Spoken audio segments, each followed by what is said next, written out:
마지막 토픽, 글로벌 기술 혁신입니다. 최근 AI와 친환경 기술이 글로벌 경제의 중심에 자리 잡고 있는데요. 한 주간 주목받은 테크나 기술 기업들이 있었을까요? 일단은 이제 AI 분야와 좀 친환경 분야 나눠서 봐도 될 것 같은데, 사실 친환경 분야보다는 이제 저번 주 같은 경우는 AI 분야가 가장 좀 핵심 토픽이었고, 당연히 뭐 올해 들어서도 가장 메인 토픽이긴 합니다. 근데 최근 들어서 패턴이 약간 좀 달라진 게 하나가 있는 게, 어쨌든 이제 올해 상반기에서 사실 이제 3분기 정도까지는 어떻게 보면 엔비디아나 뭐 AMD 같이 정말 이제 반도체 업계, 초하드웨어 업계 쪽으로 집중돼서 움직이는 모습이 굉장히 완연했는데, 이제 4분기부터는 사실 이 테크들을 활용해서 하드웨어와 소프트웨어를 접목하고 있는 기업들로 조금 더 투자의 포인트가, 스프레드가 넓어졌다라고 보시는 게 맞습니다. 기존에 명확하게 보셔야 될 거는 완전한 하드웨어, 한마디로 반도체를 정말 깔아주는 그런 기업들 위주로 집중적인 매수세가 있었다라면은, 현재는 섹터가 약간 옮겨져서 소프트웨어와 하드웨어를 접목하는, 예를 들어서 이제 테슬라도 당연히 사례가 될 수 있고요. 근데 테슬라에서 기존의 전기차나 배터리 이런 부분 파트가 아니라 명확하게 자율주행 파트가 당연히 대세가 한번 됐었고, 그 다음에 이제 저번 주에 가장 좀 시장에서 많이 주목을 했던 파트는, 테슬라가 개발 단계에 아직은 있지만 휴머노이드 단계를 넘어서 이제 본인들만의 완전한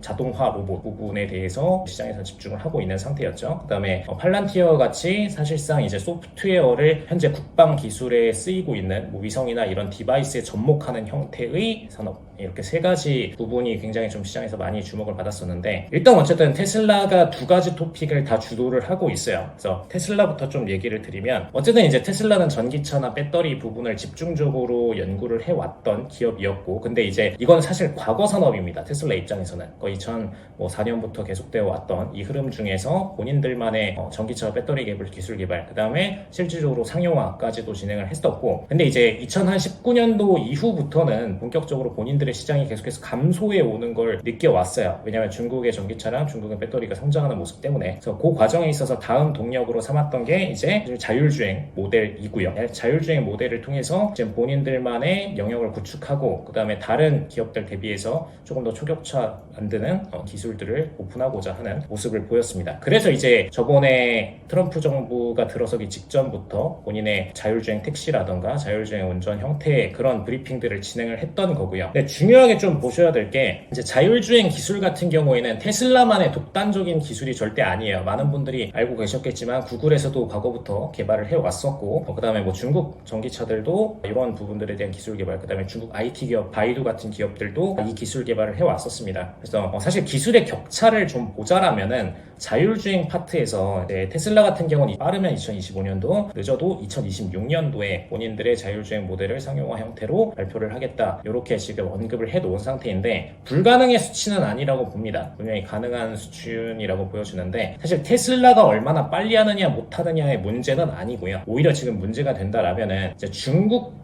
바이두 같은 기업들이 이미 자율주행 택시를 테스트 시판 형태로 이미 운영을 하고 있는데, 그거를 이제 완전한 상용화 모델로 전환하는 시점이 언제일 것이냐에 대한 문제가 있는 상태였거든요. 근데 그 부분을 사실 중국 기업들은 생각보다 공격적으로 이제 중국 정부 차원의 지원만 있다라면은 사망률이 미국의 2배 정도가 될지라도 오픈을 할 수 있는 그런 기업들입니다. 그렇기 때문에 테슬라가 먼저 출신할 수 있겠지만, 중국 기업들은 지금 2026년도에 본인들의 상용화 출시를 앞두고 있거든요. 그래서 사실상 테슬라가 굉장히 뭔가 독점적으로 이 시장을 지배할 것 같지만, 불과 1년 뒤에는 중국 기업들도 따라서 상용화 모델들을 시판할 수 있고, 물론 당연히 이제 사망률이나 이런 문제들이 불거질 겁니다. 근데 중국 기업들이 그런 식으로 2, 3년 정도 데이터베이스를 쌓고 나면은 현재 테슬라가 상용화하는 버전 수준만큼 다시 또 끌어올릴 수 있는 여력이 있기 때문에 그 격차가 생각보다 크지가 않다. 그래서 테슬라의 전망에서 사실 이 부분이 좀 마이너스가 되는 요인 중 하나고요. 최근에 이제 상승세가 굉장히 뚜렷했다가 한번 브레이크가 걸렸던 부분 중에 하나가 이 기술에 대한 제한적인 요인 때문입니다. 그래서 첫 번째 자율주행 파트에서의 기술 상태는 이 정도로 보시면 될 것 같고, 그 다음에 이제 휴머노이드, 완전 자동화된 로봇 형태에 있어서 가장 좀 토픽이 됐던 게, 테슬라 같은 경우에 주목하는 포인트가 분명히 좀 달랐습니다. 완전한 자동화 로봇에 있어서 손에 대해서 집중한다라는 얘기를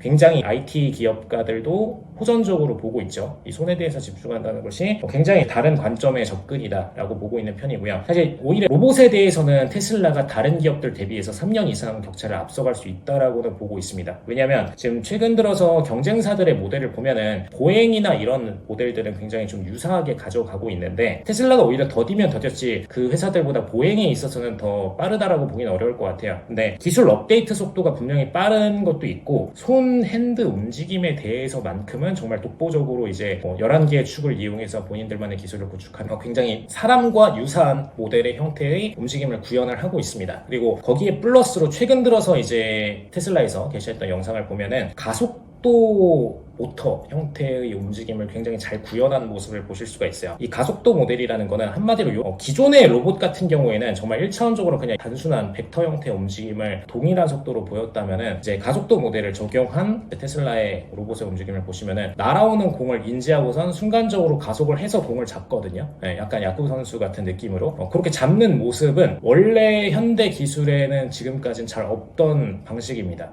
로봇이라는 것은 동일한 속도로 모터를 움직였었는데 굉장히 가속도 모터를 통해서 AI를 물론 접목해가지고 그 가속의 속도를 계산하면서 변동을 줬겠죠. 근데 그 움직임을 명확하게 빠르게 주면서 구현을 해낸다라는 점은 분명히 특이점을 조금 넘어서고 있다. 로봇의 진화에 있어서의 특이점을 좀 넘어서고 있다라고 보여지고요. 그 기술이 실질적으로 테슬라의 자율주행 다음의 수익 모델이 돼줄 수 있다 정도는 참고하시면 될 것 같습니다. 이게 왜 중요하냐면은 사실 이제 일론 머스크가 이 부분을 굉장히 강조를 했어요. 손이 인간 역사 발전에서의 가장 핵심 요소 중 하나다 라는 점을 강조를 했는데 그 이유 중 하나가 지금도 우리가 뭐 얘기를 하면서도 펜을 들고 뭐 이렇게 수많은 활동을 하고 있는데 이 부분을 못하게 될 때와 실질적으로 하게 될 때의 로봇이 구현할 수 있는 사람을 대체할 수 있는 정도의 차이가 전혀 다르게 발생할 수 있습니다. 인간도 이족 보행이 되고 나서부터 문명이 발전했던 것처럼 로봇도 마찬가지로 사람을 대체하기 위해서는 손으로 할 수 있는 모든 것들을 대체할 수 있어야 된다. 그래야 정말 우리가 아날로그적으로 하는 행동들까지도 다 대체를 할 수가 있다라고 보는 면이죠. 그 부분은 분명히 기존과는 다른 패턴의 움직임을 만들어낼 것이다 라고 보여집니다. 여기까지가 이제 로봇의 진화에 있어서 테슬라가 또 가져가게 될 미래의 일부분이라고 보시면 될 것 같고요.